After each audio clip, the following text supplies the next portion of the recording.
So hi everyone, this is Gagan और आज की इस वीडियो में बात करने वाले हैं that is very common topic for the freshers. तो फ्रेशर्स के माइंड में ये क्वेश्चन बहुत बार आता है और बहुत से लोगों से मैंने सुना भी है, बहुत से लोग मुझसे पूछते भी हैं जो फ्रेशर्स हैं कि भैया we should go with the startup company और द एमएनसी कंपनी।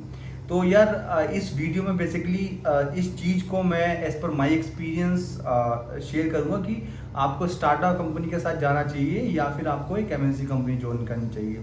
तो जब भी हम ये डिसीजन लेते हैं तो ऐसा नहीं है कि हम एक पॉइंट पे बस बात करेंगे कि यार स्टार्टअप में तो बहुत ज़्यादा लर्निंग होती है और एमएनसी में लर्निंग नहीं होती है तो we should go with the startup, ऐसे नहीं करेंगे। तो कुछ पॉइंट्स मैंने बनाए हुए हैं, चाहे वो मनी हो, चाहे आपका वर्क लाइफ बैलेंस हो या फिर वर्किंग कल्चर हो या फिर टेक्नोलॉजी हो। तो इन सारे एस्पेक्ट्स पे हम लोग बात करेंगे और फिर कंक्लूजन निकालेंगे कि यार हमको कौन सी कंपनी ज्वाइन करनी चाहिए। तो सबसे पहले हम ये समझते हैं कि जब भी इस तरह की कंफ्यूजन की बात आती है तो ये कंफ्यूजन आती कैसे है। तो देखो, जो भी अच्छे कॉलेज में हैं उनका मोस्टली कॉलेज प्लेसमेंट हो जाता है क्योंकि they also rely on the college placement, right. तो जब भी एक कॉलेज प्लेसमेंट की बात होती है तो वहाँ पर जो भी कंपनी आती है कॉलेज प्लेसमेंट मतलब बच्चे का हो जाता है और वो वहाँ पे कंपनी ज्वाइन कर लेता है, क्योंकि उसमें भी बहुत सारे सिनेरियोज होते हैं, चाहे वो आपके पेरेंट्स हों या आपके रिलेटिव्स हों, उनका भी एक परसेप्शन होता है कि यार इस कॉलेज से वो बच्चा हमारा बीटेक या एमसी कर रहा है तो उसका अगर कॉलेज प्लेसमेंट हो जाएगा तो that is very good thing. तो वो चीज़ एक अलग हो गई है। लेट्स से अगर आपका कॉलेज प्लेसमेंट नहीं होता है और अब आप अपने कॉलेज पास आउट होने के बाद आप कंपनीज में जाके इंटरव्यूज दे रहे हो, चाहे वो आपके एमएनसी कंपनी हो या फिर स्टार्टअप कंपनी हो।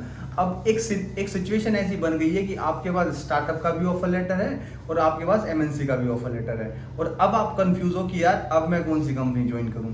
क्योंकि अगर मैं देखता हूं कि फॉर द ब्रांड वैल्यू तो मुझे लगता है कि यार मुझे तो एमएनसी ज्वाइन कर लेनी चाहिए, और अगर मेरे को लगता है कि यार टेक्नोलॉजी के मामले में और लर्निंग के मामले में तो मुझे लगता है कि स्टार्टअप ज्वाइन करनी चाहिए। आज के टाइम में ना ऐसा नहीं है कि यार हमको ना बस टेक्नोलॉजी चाहिए, टेक्नोलॉजी के साथ साथ और भी बहुत सी चीज़ चाहिए, तो उन चीज़ों पे हम बात करने वाले हैं। तो देखो, सबसे पहले हमको क्या है कि मैं आपको इन शॉर्ट अगर बता दूं, देखो जब भी स्टार्टअप की बात होती है तो स्टार्टअप में लर्निंग काफ़ी अच्छी होती है क्योंकि वो लेटेस्ट टेक्नोलॉजी पे काम करते हैं, लेटेस्ट चीज़ों पे काम करते हैं। तो वहाँ पर कोई भी बंदा जो फ्रेशर होगा वो एक फुल फ्लेज डेवलपमेंट करता है, यानी कि from the starting to for the deployment. और एक जो डेवलपर होता है वो सारी एक्टिविटी में इन्वॉल्व भी रहता है। तो यही रीज़न होता है कि वहाँ पे लर्निंग अपॉर्चुनिटी जो स्टार्टअप में होती है वो ज़्यादा होती है। और जब भी हम स्टार्टअप की बात कर रहे हैं तो ऐसा नहीं है कि यार कोई स्टार्टअप है, अभी 1-2 महीने पहले स्टार्टअप खुला है और आपने जाके ब्लाइंडली जाके वो कंपनी ज्वाइन कर ली है।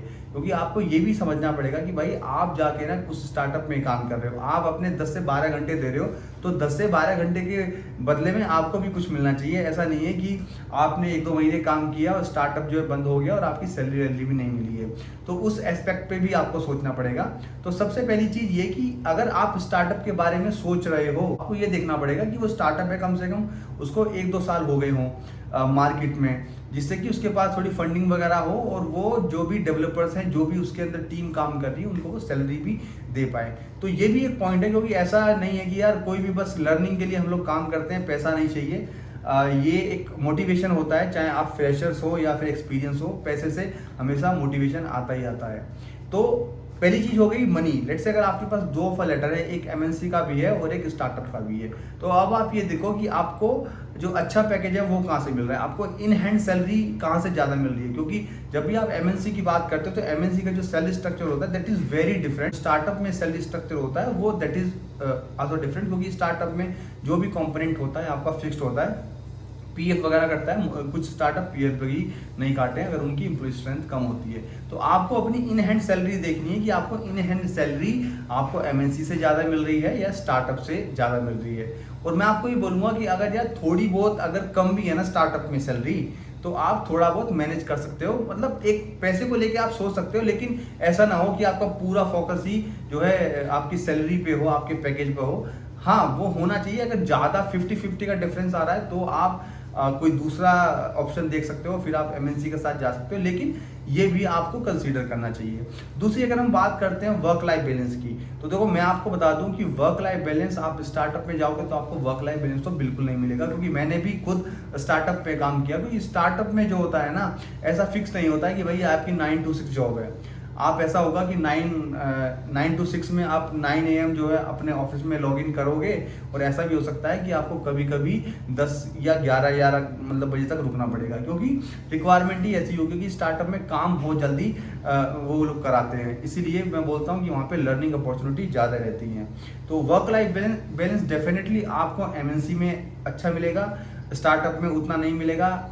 एमएनसी की हम जब बात करते हैं तो जब हम फ्रेशर्स होते हैं तो 3-4 महीने तो हमारे ट्रेनिंग में निकल जाते हैं, और कभी कुछ फन एक्टिविटी में टाइम निकल जाता है, तो वो 3-4 महीने बहुत एंजॉयमेंट के रहते हैं for the freshers in MNC. तो वर्क लाइफ बैलेंस और बाद में भी इतना स्मूथ, मतलब इतना टाइट नहीं रहता, स्मूथ चलता है फॉर द फ्रेशर्स।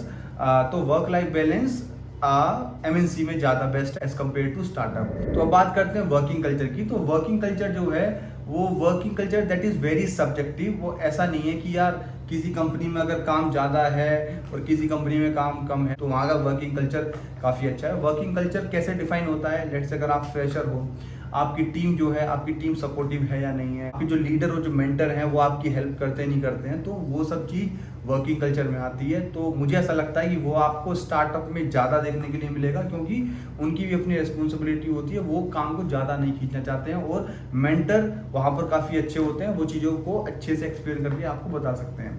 एमएनसी में क्या होते हैं, सर्टेन प्रोसेस होते हैं। अगर आप आज मेल करोगे तो भाई उसका 2-3 दिन बाद रिप्लाई आएगा, मतलब प्रोसेस बहुत स्लो होता है। अब बात करते हैं टेक्नोलॉजी की। तो देखो टेक्नोलॉजी नो डाउट स्टार्टअप में बहुत अच्छा होता है, क्योंकि स्टार्टअप में जितने भी प्रोजेक्ट्स आते हैं वो सारे नई टेक्नोलॉजी पे बनते हैं, नई टेक्नोलॉजी वो अपने प्रोजेक्ट्स में यूज़ करते हैं। ऐसा नहीं है कि अगर आप एक .NET डेवलपर हो तो आप बस API बनाओगे या MVC पे ही काम करोगे, आपको SQL पे भी काम करना पड़ेगा और UI पे भी काम करना पड़ेगा। तो एज अ फुल स्टैक आप एज अ फ्रेशर ही काम करने लगोगे, तो वो भी एक अच्छा पॉइंट है फॉर द स्टार्टअप, क्योंकि लर्निंग अपॉर्चुनिटी मैं जैसे बोलता हूँ कि ज़्यादा स्टार्टअप में ही होती है। और जब हम एमएनसी की बात करते हैं तो एमएनसी में क्या होता है कि फ्रेशर्स को मोस्टली सपोर्ट प्रोजेक्ट्स में डाल दिया जाता है, सपोर्ट एक्टिविटी में डाल दिया जाता है, और एक हमारे माइंड में ना एक माइंडसेट बन जाता है यार मैं तो एमएनसी में काम कर रहा हूँ, और काम के बारे में और काम और लर्निंग के मामले में हम सोचते नहीं हैं। और जब हमारा 1-2 साल हो जाती है सपोर्ट प्रोजेक्ट में काम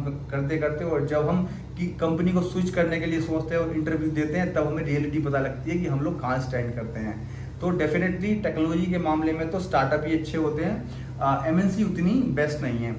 और सबसे बड़ी बात तो ये है कि अगर हम फ्रेशर हैं राइट, तो हमको ब्रांड वैल्यू के बारे में सोचना क्यों है यार?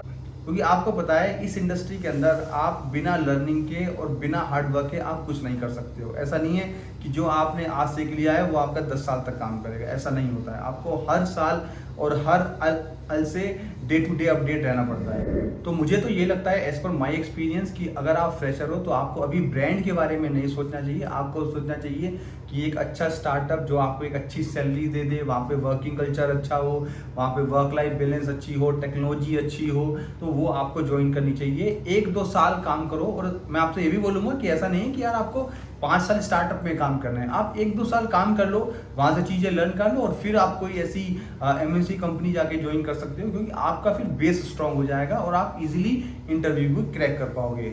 तो यार यही सब है कि ये सब चीज़ आपको सोचनी चाहिए। ऐसा नहीं है कि बस माइंड में आप एक थॉट बना लो कि यार मेरा तो कॉलेज प्लेसमेंट नहीं हुआ और उस मेरे फ्रेंड का हो गया, वो इन्फोसिस में काम कर रहा है और मुझे भी इन्फोसिस में जाना है। यार देखो सबके ना सिनेरियोज अलग होते हैं, और आपको ना ग्राउंड लेवल से समझना पड़ेगा कि आप कैसे अपने आप को ग्रो करोगे। तो आप फ्रेशर हो, आपको आता इतना कुछ है नहीं राइट। आप जो भी आपने अभी थ्योरेटिकल चीज़ें सीखी हैं, प्रैक्टिकल आपको उतना पता नहीं है कि एप्लीकेशंस कैसे बनती हैं, एप्लीकेशन काम कैसे करती हैं, एप्लीकेशन में कनेक्टिविटी कैसे होती है डेटाबेस की। सो ये सब चीज़ें आप एक स्टार्टअप में सीख सकते हो। एमएनसी में बहुत कम चांसेस मिलते हैं यार।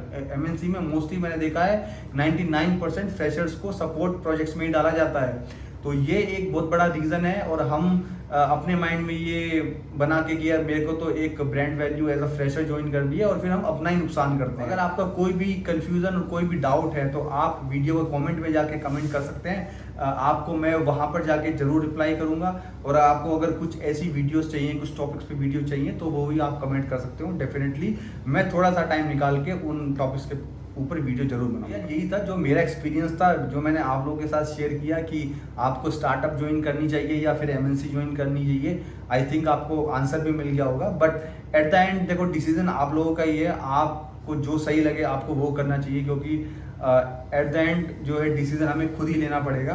बट थोड़ी सी जो रियलिटी को समझ के अगर हम डिसीजन लेंगे तो हमारा जो आगे का जो रास्ता है वो थोड़ा सा आसान रहेगा। बस इस वीडियो में इतना ही था यार। अगर ये वीडियो पसंद आई तो वीडियो को लाइक जरूर कर देना। अगर चैनल पर नए आए हो तो चैनल को सब्सक्राइब भी जरूर कर देना, क्योंकि इस चैनल पर इस तरह की वीडियो एंड ब्लॉग्स मैं लेके आता रहूँगा। और वीडियो देखने के लिए थैंक यू सो मच।